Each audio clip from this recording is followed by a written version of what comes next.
Hai teman-teman, perkenalkan, kami dari kelompok 1 dengan anggota Stefanus Angga, NIM 18133, Brian Aditya, NIM 18137, Margareta Fiona, NIM 18146, Maria Ermelinda, NIM 18158, dan Antonius Krismada, NIM 18159. Kami akan menjelaskan mengenai menulis permintaan langsung. Yuk kita mulai.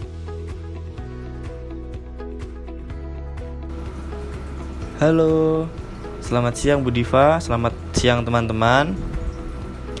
Pada kesempatan siang hari ini, saya akan menjelaskan tentang direct request atau yang bisa disebut permintaan langsung. Direct request atau permintaan langsung sering diartikan sebagai permintaan barang dan jasa secara langsung yang dilakukan dengan tatap muka. Dalam konteks yang lebih luas, direct request dapat diartikan sebagai suatu kegiatan yang dilakukan oleh seseorang atau organisasi kepada pihak lain untuk meminta berbagai informasi penting dengan segera dan dengan menggunakan berbagai media komunikasi yang ada, termasuknya itu media elektronik. Sebagai contoh, suatu organisasi tertentu mengajukan permintaan informasi tentang produk baru kepada suatu organisasi lain dengan menggunakan media elektronik seperti telepon, faksimiles, dan email. Nah, di direct request ini ada dua contoh seperti surat undangan dan surat pesanan dan reservasi. Penulisan surat undangan biasanya menggunakan pendekatan langsung. Dalam hal ini, pendekatan langsungnya itu mencakup 3 komponen ya teman-teman. Yang pertama, ide pokok. Yang kedua, penjelasan rinci. Dan yang ketiga, penutup. Ide pokok dalam paragraf pertama berisi undangan. Selanjutnya, diikuti dengan penjelasan yang lebih rinci tentang ide pokok di awal surat tersebut. Berikutnya diakhiri dengan penutup yang berisi suatu harapan atau tindakan yang diinginkan dan ucapan terima kasih. Contoh kedua, surat pesanan dan reservasi. Surat pesanan paling tidak mencakup 3 komponen penting, yaitu pernyataan rinci, apa sih yang kita pesan, dan yang kedua, metode pengirimannya itu mau gimana. Yang ketiga, terakhir, cara pembayarannya mau gimana, mau cash, transfer, atau sebagainya. Kemukakan secara jelas kuantitas atau jumlah produk yang kita pesan, ukurannya, warnanya, gayanya, harga pembayaran, lokasi pemesanan, tanggal pengiriman, dan petunjuk khusus lainnya. Itu saja dari saya. Selanjutnya akan diterangkan oleh teman saya. Terima kasih.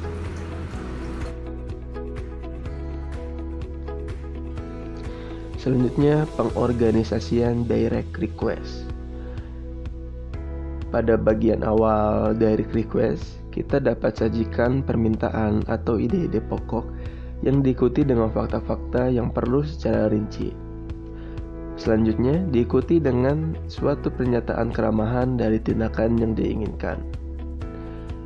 Cara yang baik untuk menyusun direct request adalah menyatakan apa yang diinginkan pada kalimat pertama, kemudian diikuti penjelasannya. Lalu menggunakan bahasa yang sopan dalam penulisan surat direct request. Di bagian pertengahan surat direct request, biasanya menjelaskan permintaan yang sebenarnya. Lalu pada bagian akhir, nyatakan dengan jelas tindakan apa yang diinginkan.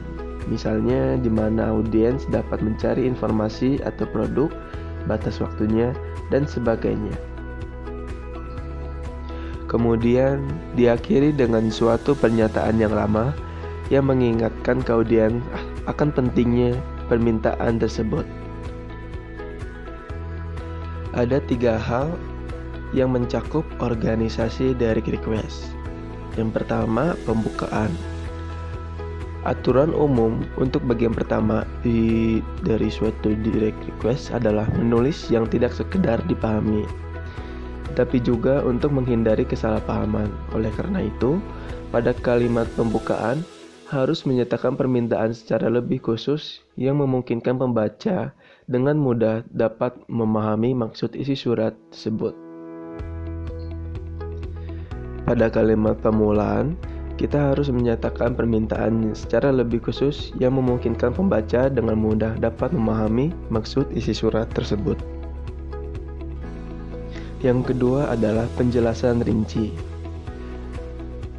Agar penjelasan terhadap hasil perkembangan kata-kata pembuka lebih lancar, kita perlu membuat kalimat pertama di bagian pertengahan surat yang kita buat dengan berorientasi pada pemberian manfaat bagi pembaca.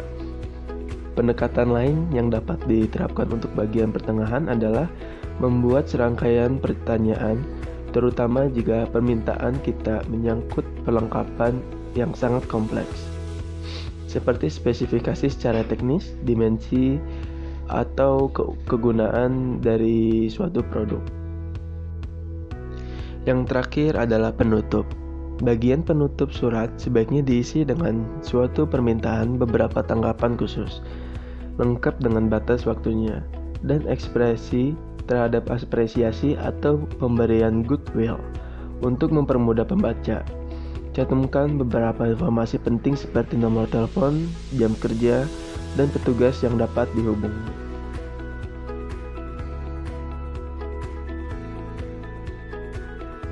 Selanjutnya, permintaan informasi rutin. Permintaan informasi rutin dibagi atas dua. Yang pertama, permintaan di dalam organisasi. Meskipun suatu permintaan dapat saja dilakukan secara lisan, beberapa pesan permintaan dapat dibuat lebih permanen dalam bentuk tertulis. Contohnya memo. Yang kedua, permintaan di luar organisasi. Sebagai seorang pelaku bisnis profesional, tentunya perlu berkomunikasi dengan pelanggan, pemasok atau supplier, dan perusahaan lain untuk berbagai keperluan bisnis. Tujuan dilakukan komunikasi itu untuk memperoleh berbagai informasi penting seperti informasi produk baru, katalog buku-buku terbaru, dan keinginan untuk menjalin kerjasama bisnis. Nah, berikut adalah contoh memo dari permintaan informasi rutin.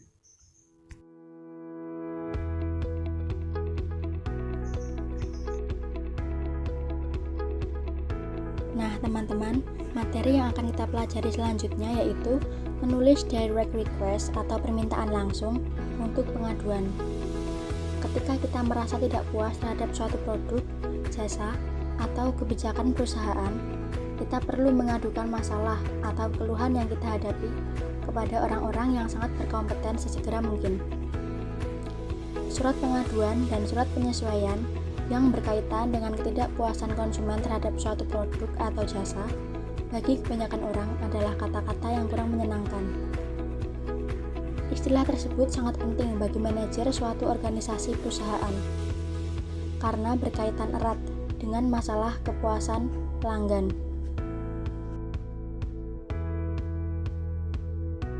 Berikut ini adalah macam-macam bentuk permintaan langsung untuk pengaduan. Yang pertama yaitu pengembalian barang yang sudah dibeli atau refund. Contohnya ketika kita membeli kaos berwarna hitam di salah satu e-commerce di Shopee, tetapi barang yang kita terima adalah kaos berwarna hijau. Oleh karena itu, kita bisa mengajukan pengaduan kepada penjual di e-commerce tersebut.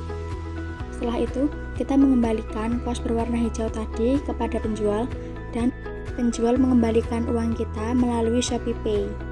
Yang kedua, meminta pengiriman barang yang baru sesuai yang dipesan. Contohnya ketika kita membeli beberapa donat di salah satu toko roti, tetapi donat yang kita terima adalah donat yang sudah berjamur. Oleh karena itu, kita bisa mengajukan pengaduan dan meminta pengiriman donat yang baru sesuai dengan yang kita pesan. Yang ketiga, penggantian sebagian atau seluruh bagian yang rusak. Misalnya saya memiliki HP mereknya Xiaomi dan masih masuk masa garansi, tetapi layar LCD HP saya itu rusak. Oleh sebab itu, saya bisa mengajukan pengaduan kepada pihak Xiaomi dan pihak Xiaomi bisa mengganti seluruh bagian dari LCD HP saya yang rusak. Yang keempat, perbaikan gratis. Contohnya masih seperti yang nomor 3 tadi.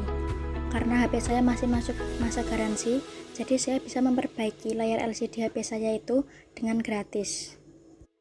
Yang kelima, pengurangan harga karena produknya ada yang cacat atau rusak. Contohnya ketika kita membeli HP second di counter HP. Dan setelah kita teliti, ternyata ada beberapa bagian yang cacat atau rusak. Jadi kita bisa meminta kepada penjual HP second tersebut untuk menurunkan harganya. Yang keenam, pembatalan atas suatu pesanan produk. Contohnya ketika kita berbelanja di Shopee dan sudah melakukan pembayaran. Setelah itu kita melihat lagi komentar yang ada di toko tersebut. Ternyata banyak yang memberikan komentar buruk terhadap produk yang mereka terima. Daripada ikut rugi, akhirnya kita membatalkan pesanan produk kita tersebut.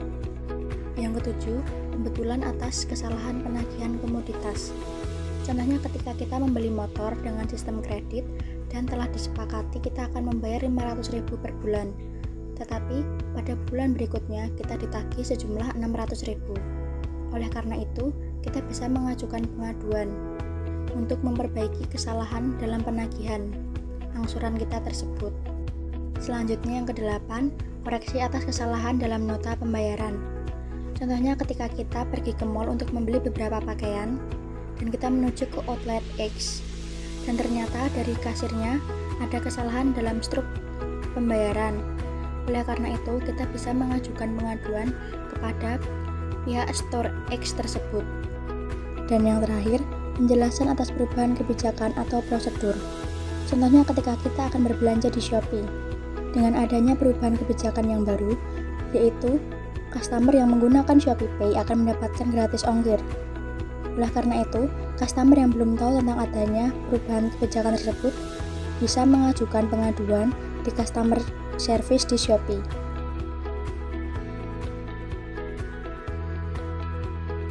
Nah, teman-teman, sekarang kita akan mempelajari tahap penulisan penerimaan langsung.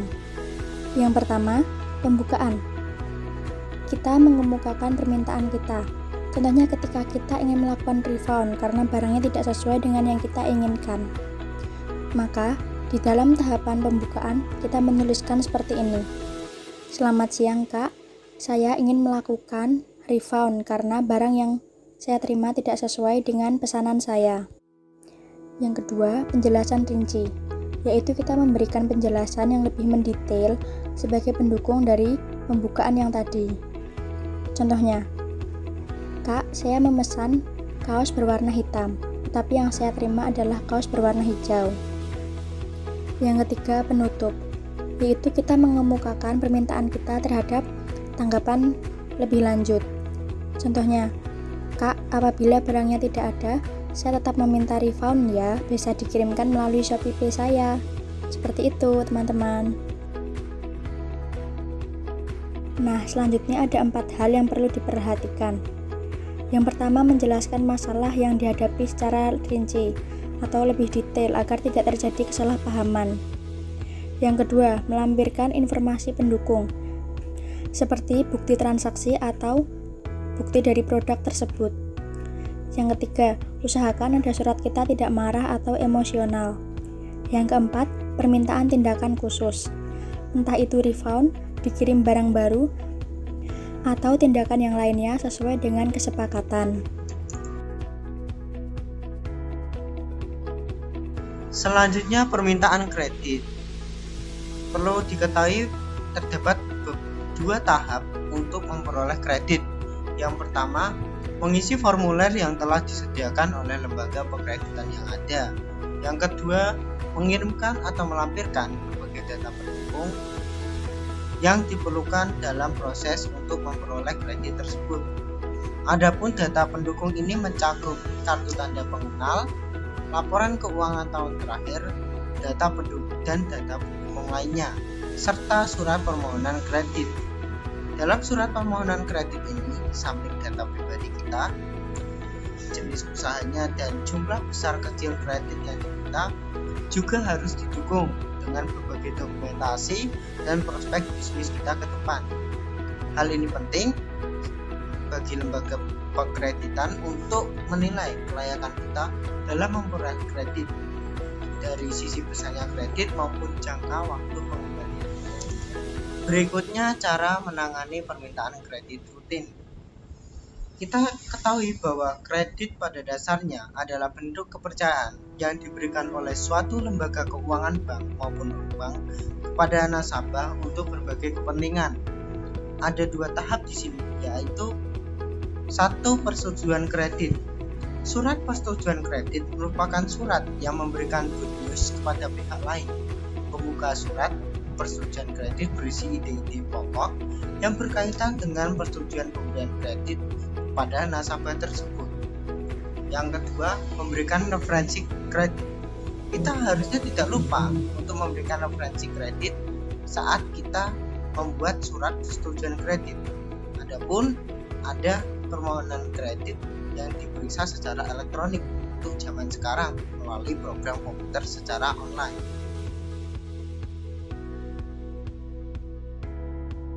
Nah, teman-teman, demikian presentasi dari kami kelompok 1. Semoga dapat menambah pengetahuan kita semua dalam menulis permintaan langsung. Sekian dan terima kasih.